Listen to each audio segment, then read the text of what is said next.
Have you ever stood at a crossroads in your life, staring ahead and realized you can't see past the next few steps? You squint, hoping for a sign. Maybe a clear sky, a flashing light, a whisper from heaven. But all you get is fog. Thick, grey, unnerving fog. Welcome back to Fireplace Conversations, where we sit heart to heart and talk about what it really means to lead, to grow, and to navigate this winding path of life and leadership. I'm your host, Dr. Ikechukwu Okoh, emergency physician, executive coach, investor, and most importantly, a student of life. This episode is a little different. Not because it's packed with stories and strategy. We always bring that. But because it speaks to something we all quietly battle. How do I make confident decisions when everything feels uncertain? How do I lead my team when I don't even know what tomorrow holds? How do I say yes to that opportunity when I don't have all the answers? How do I move forward when nothing is guaranteed? If you've ever felt that tension between courage and confusion, between hope and hesitation, you're not alone. In fact, I've been there more times than I'd like to admit.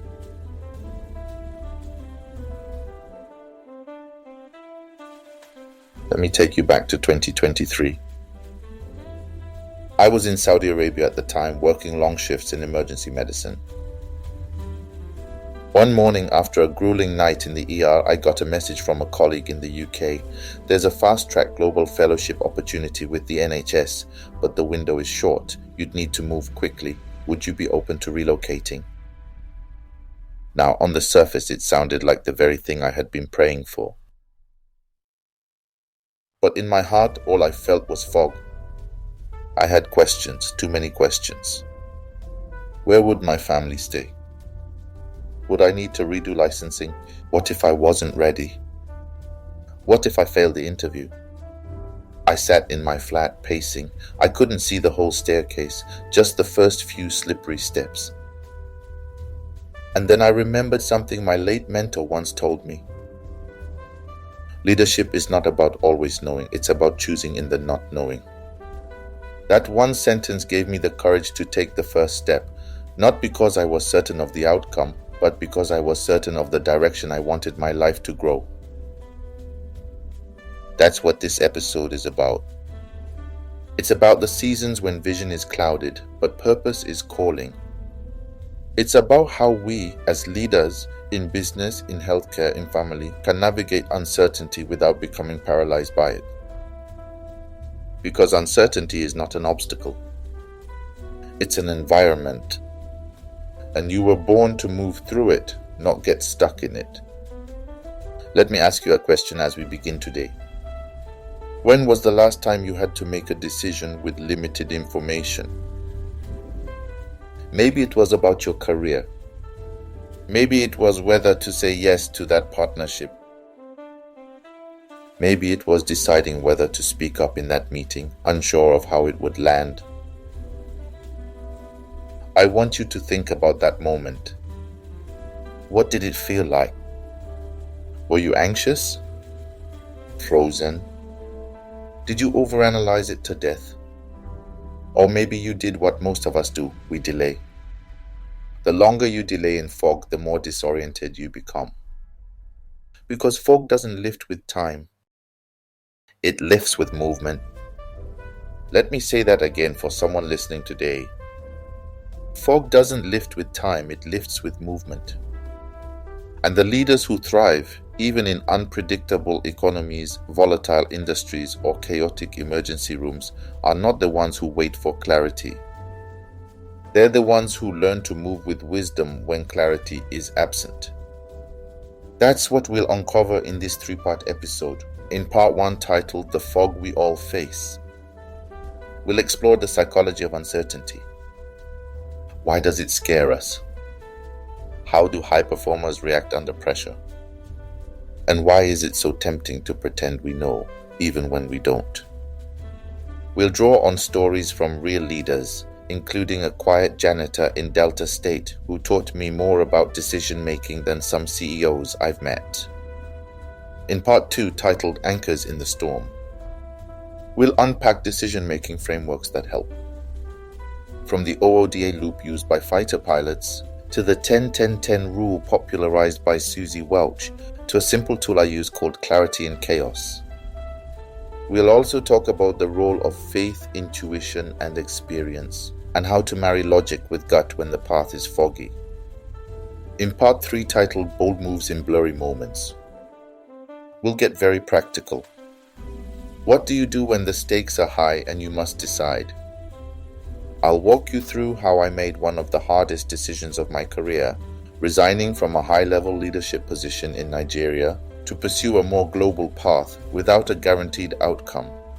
We'll talk about how to communicate uncertain decisions to your team, how to build confidence after making the wrong call, and how to keep moving when people are watching you lead through the mist. I want you to picture this moment like we're sitting by an actual fireplace. The room is warm. The light is low. You have a drink in hand, maybe tea, maybe coffee. Maybe something stronger, we don't judge here. And we're just talking. Two leaders, two humans. Figuring it out, one honest conversation at a time. Because that's what Fireplace Conversations is really about. It's not about being the smartest person in the room. It's about creating a room where real leaders can be real, about doubt, fear, wins, failures, and foggy days. So before we jump in, let me leave you with a thought. In every season of fog, there is still a compass within you. And while you may not know what's ahead, you can still take the next step with intention. That's what courage looks like. Let's get into it. When I was a little boy growing up in Abavo, Delta State, there was a certain time of year we called Harmattan mornings. You'd wake up and look outside and everything would be white, not from snow, but from thick, dry fog. You couldn't see 2 feet in front of you. As kids, we thought it was fun. We'd run into it, waving our arms around like airplanes, but the adults moved slower. The farmers delayed their walk to the fields. The market women waited for the air to clear before setting out. Even then, I noticed something. Uncertainty slows people down. And that truth doesn't change with age or title. Whether you're a farmer or a founder, a nurse or a nation leader, uncertainty does something to the brain. It puts us on edge. But why? Why do we panic when we can't predict? Why is not knowing often more terrifying than knowing something bad? Let's talk about that today. Let's talk about the psychology of fog. There's a study by Harvard researchers where participants were given the choice between receiving an electric shock now or a 50% chance of receiving the same shock in the next 10 minutes. Guess what most people chose? They picked the immediate shock. Because the anxiety of not knowing when it's coming was worse than the pain itself. Let that sink in. We, as humans, are more stressed by uncertainty than by discomfort. It's why waiting for exam results is harder than writing the exam. It's why startup founders fear pitch rejection emails more than actual rejections. It's why workers lose sleep over rumors of layoffs even when no one has said a word. Uncertainty is cognitive fog, and fog confuses the senses. Now the big question is, what do high performers do when they don't know? Let's be honest. When high performers face uncertainty, we often respond in 3 ways. 1. Over-control. We start micromanaging. We try to force clarity by taking control of every small detail. If I can't see ahead, let me obsess over what's right in front of me. But the truth is, control can become a distraction, a false sense of progress. I once had a coaching client called Tolu, a healthcare CEO. She told me, When COVID hit, I started personally checking stock levels of PPE every day. It felt productive, but I now realize I did it because I was scared of the bigger picture. Sometimes we cling to small tasks because they give us the illusion of certainty. 2. Overthink. This is my personal favorite, or should I say my personal trap. We go into analysis paralysis. We want every data point, every scenario mapped out. We tell ourselves, once I have enough information, I'll move. But the world doesn't work like that anymore. Especially not in healthcare, not in tech, not in leadership. We're living in a volatile, uncertain, complex, and ambiguous world. Waiting for full clarity is like waiting for rain in the desert. You'll stay thirsty. 3. Over-delay. This is the most dangerous of all. We freeze. We say, let's wait and see. We'll revisit this next quarter. Or the classic, now is not the right time. And while you wait, opportunities close, teams lose momentum, competitors move ahead. Your people begin to wonder, does our leader even have a plan? This is what you should know. Uncertainty does not kill progress, delay does. I'll say that again, just in case you're writing this down. Uncertainty does not kill progress, delay does. And the best leaders don't delay indefinitely.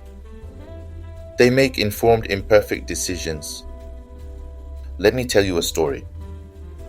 Many years ago, I was working at a public hospital in Asaba. There was a janitor named Mr. Sunday, a quiet man in his early 50s. He was always mopping the corridors before most people arrived. One morning, we were dealing with a staffing crisis. 2 doctors had called in sick. The ER was filling up. No clear plan, no backup. I must have been visibly stressed because Mr. Sunday walked up to me and said, "Doctor, there is one thing I always do when rain is too heavy." I looked at him puzzled.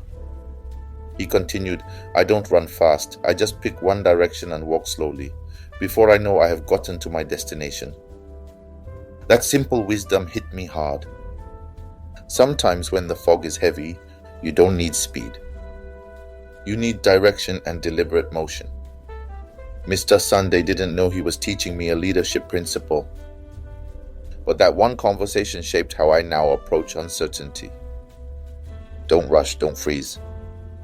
Just move slowly and purposefully in the direction of your values.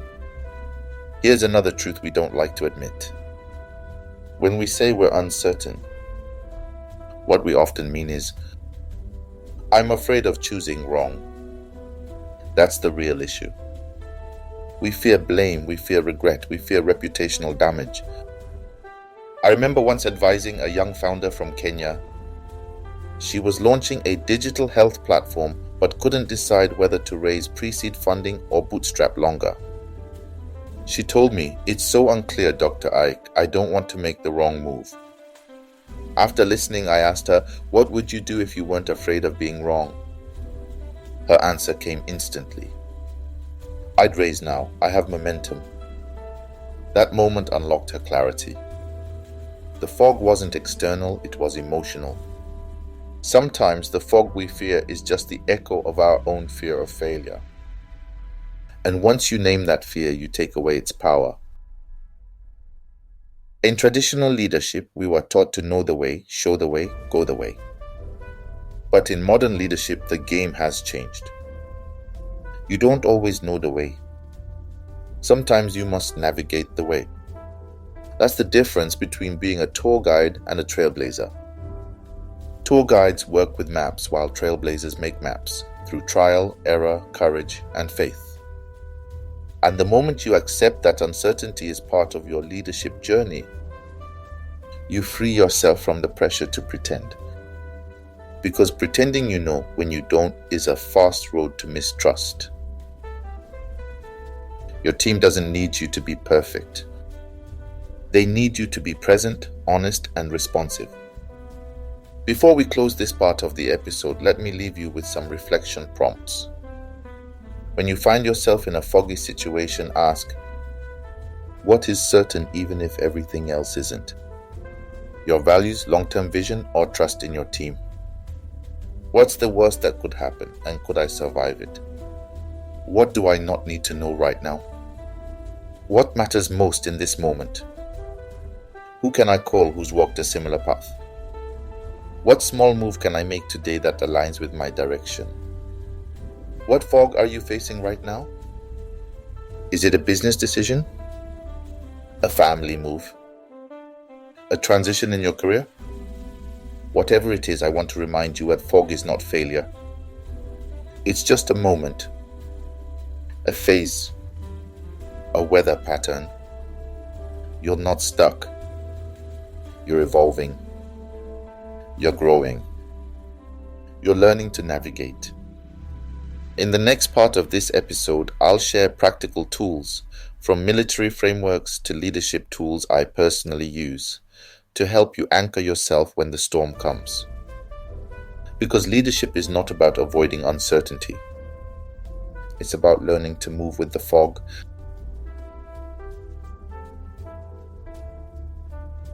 This is Fireplace Conversations. If you've made it this far, I want to say two things.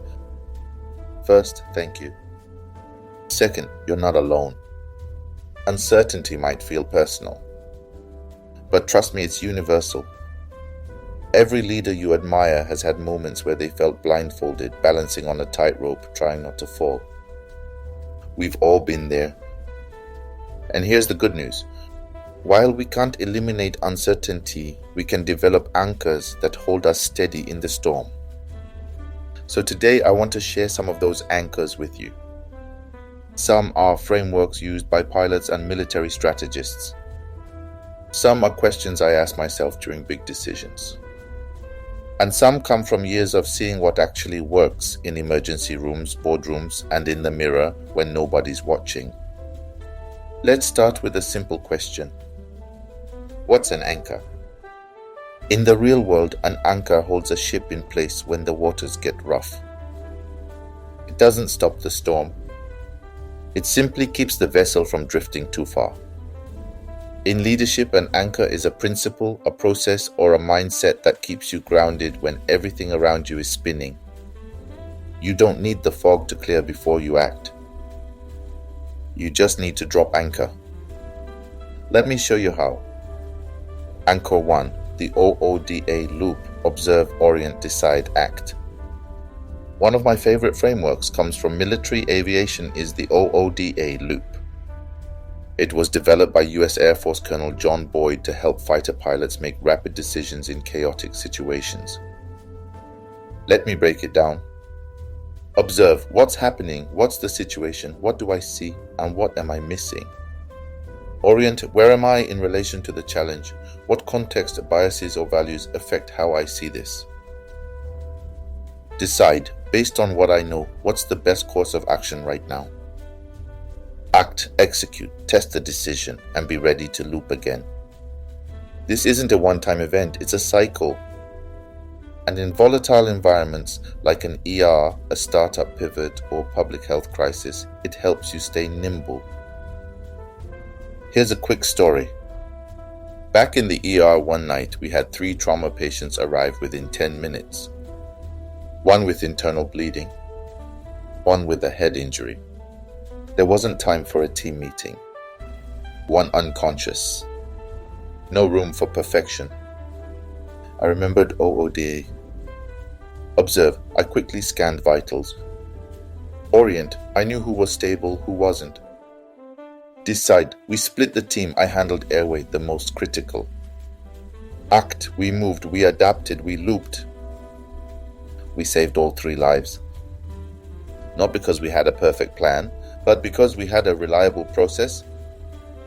That's the power of OODA. Anchor 2, the 10-10-10 rule.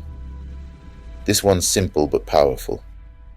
It was popularized by Susie Welch, and it's changed the way many people make decisions. When facing a choice, ask, how will I feel about this in 10 minutes? How will I feel about it in 10 months? How will I feel about it in 10 years? Let's say you're deciding whether to resign from a draining job. In 10 minutes, you may feel anxious. In 10 months, you might be rebuilding your confidence. But in 10 years, you'll likely be proud you made the leap. This framework creates emotional distance. It lifts your eyes from the fog and helps you see the horizon. I used this method when I chose to move from Saudi Arabia to the UK. In the short term, the decision was stressful, but long term, it opened up unimaginable doors, from NHS roles to thought leadership to conversations like this one. So when fog clouds your view, zoom out. Ask your future self what they'd want you to do. Anchor 3, the Clarity in Chaos Checklist. This one is mine. Over the years, I've developed a simple 5-question checklist I run through whenever I'm facing a foggy situation.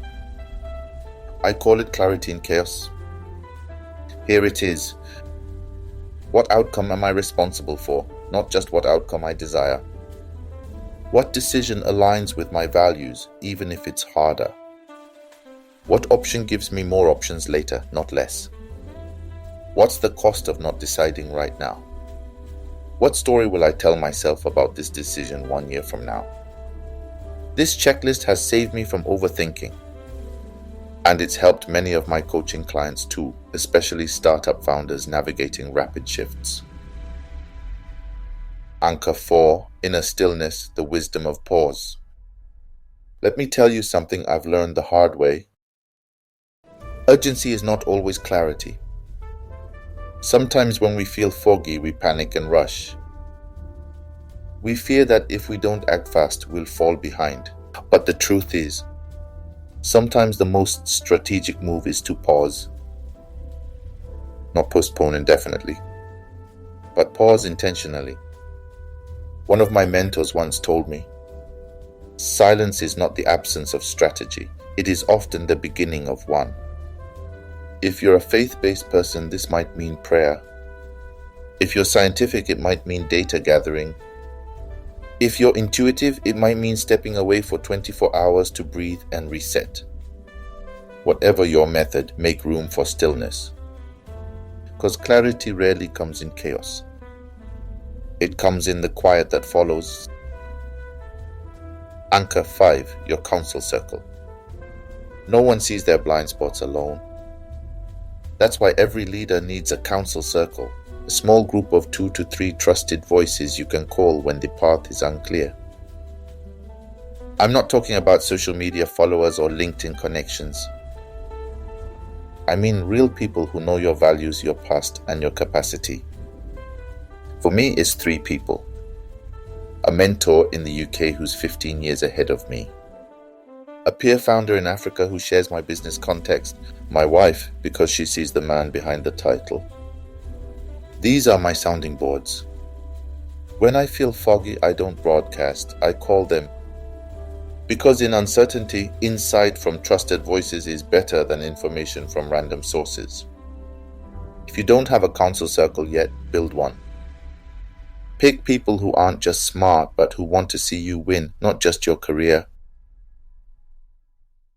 Anchor 6, mental models, thinking in probabilities, not perfection. Let's get practical again. One mindset shift that changed everything for me was learning to think in probabilities, not perfection. In medicine, we're trained to work with differential diagnoses. It's rarely, this is definitely the answer. These are the most likely possibilities, and here's how we'll manage them. Apply that to leadership.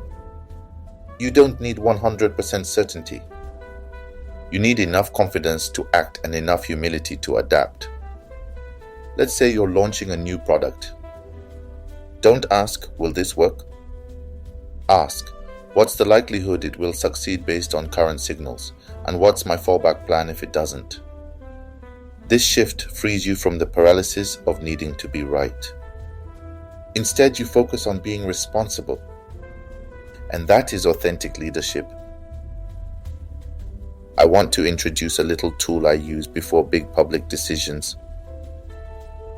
I call it the fireplace filter. Here's how it works. Before I make a difficult choice, I imagine I'm explaining it beside a fire. To someone I respect, someone I love, someone who knows me deeply. Would I be proud to share this decision with them? Would I say I did this for the right reasons, with the best wisdom I had at the time? If the answer is yes, I move forward. If I hesitate, I go back and rethink. Because in leadership, your legacy is not just what you did, but why you did it. And the decisions made in integrity age better than the ones made in panic.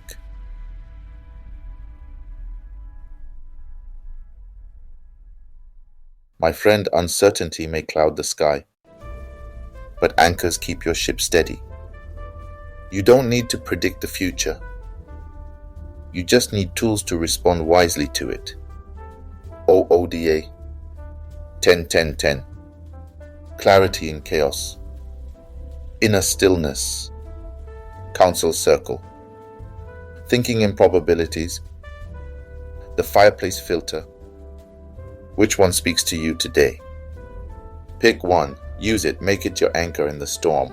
And remember, fog doesn't mean you're lost. It just means you need to move more mindfully. In our final part of this episode, we'll shift gears. It's time for real decisions, high stakes, and bold moves. I'll share how I made one of the toughest calls in my career. We'll talk about recovering from wrong turns and how to keep leading even when people look to you for clarity you don't yet have.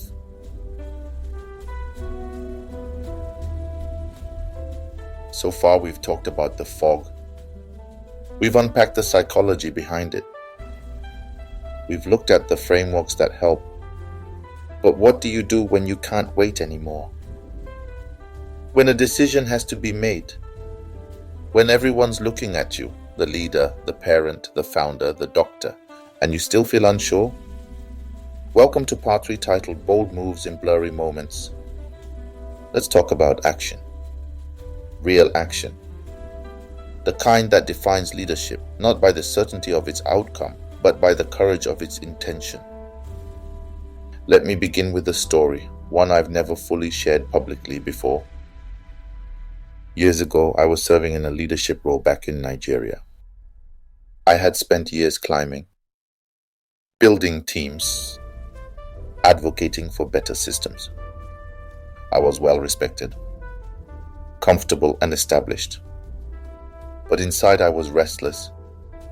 I began to sense that my impact had a ceiling, that I was operating more in maintenance than in mission, that I had more to offer beyond borders, beyond titles.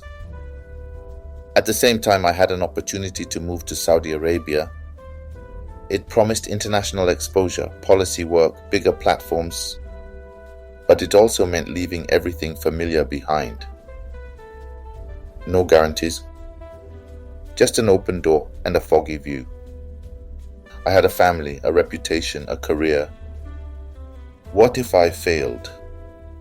For weeks I wrestled.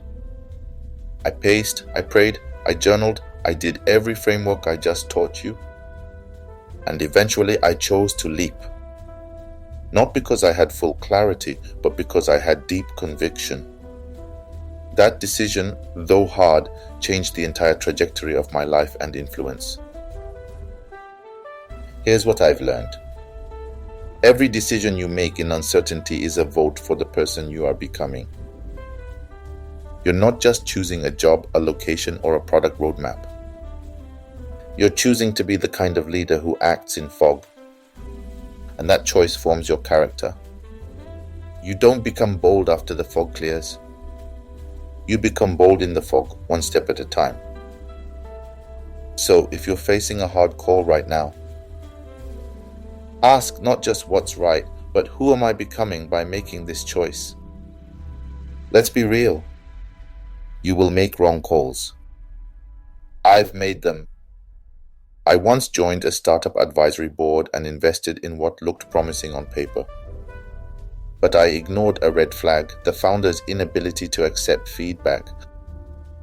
6 months later, the culture was toxic and the startup folded. I felt embarrassed, disappointed, even questioned my judgment. But here's the gift. I debriefed that experience. I asked, what did I miss? I updated my filters. I became sharper. Now I ask every founder one new question. Tell me about the last time you changed your mind after receiving feedback. If they can't answer that, I don't invest. So here's my encouragement to you. A bad decision doesn't define you, but how you recover from it does. Apologize when needed. Debrief what went wrong. Extract the lesson. And move again. Every wrong turn can still move you forward if you grow from it. Let's talk about one of the hardest realities. Sometimes people will expect clarity from you when you don't have it yourself. You're the manager, the founder, the senior consultant, the one who should know. What do you do? Here's what I've learned. 1. Be honest without being hopeless. It's okay to say, we don't have all the answers yet. Just pair it with, here's what we're doing now and here's what we're watching. 2. Focus on process, not prediction. Don't pretend to forecast the future. Instead, say, here's how we'll make decisions as new information comes in. 3. Anchor them in purpose.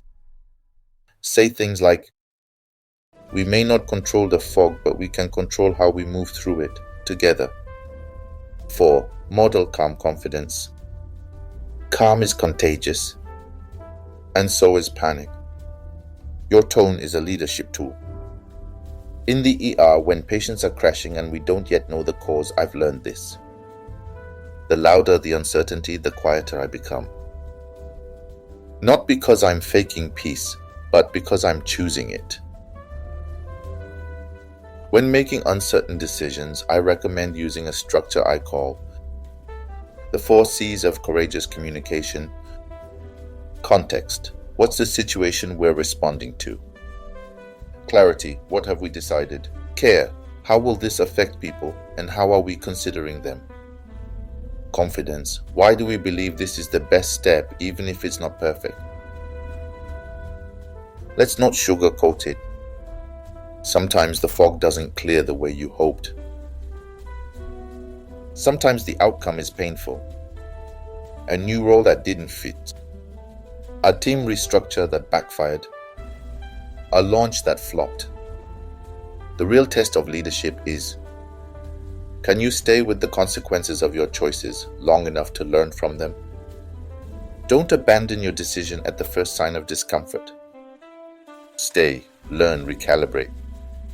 You'll come out with deeper wisdom and stronger shoulders. Before we close, I want to share one more story.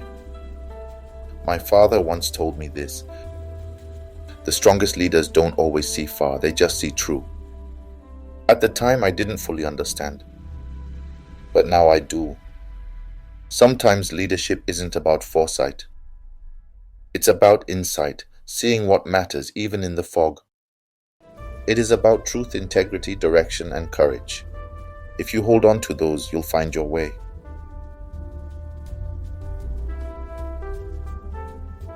Let's recap what we've learned. Your identity grows when you decide, not when you delay. Wrong decisions aren't fatal, they're feedback. Lead with process, not perfect answers. Communicate with context, clarity, care, and confidence. Stay with the consequences, learn from them. Anchor your actions in values, even when the outcome is unclear.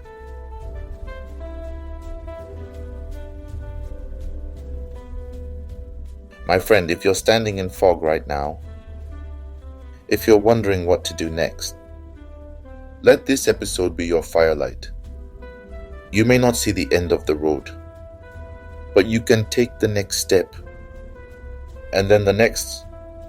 One act of courage, one anchored choice, one bold move in a blurry moment. That's how legacy is built. Because the greatest leaders are not the ones who always knew.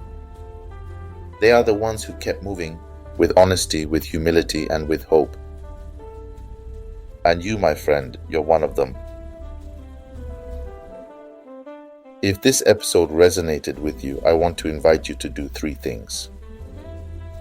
Share this with one leader you respect, someone navigating their own fog right now. Write down one decision you've been delaying and take one small step toward it. It could be a phone call, a journal entry, or a commitment. Tag me at Ikechukwu Okoh on LinkedIn or Twitter with your insight from this episode. I'd love to hear how you're moving forward, even if the future is foggy.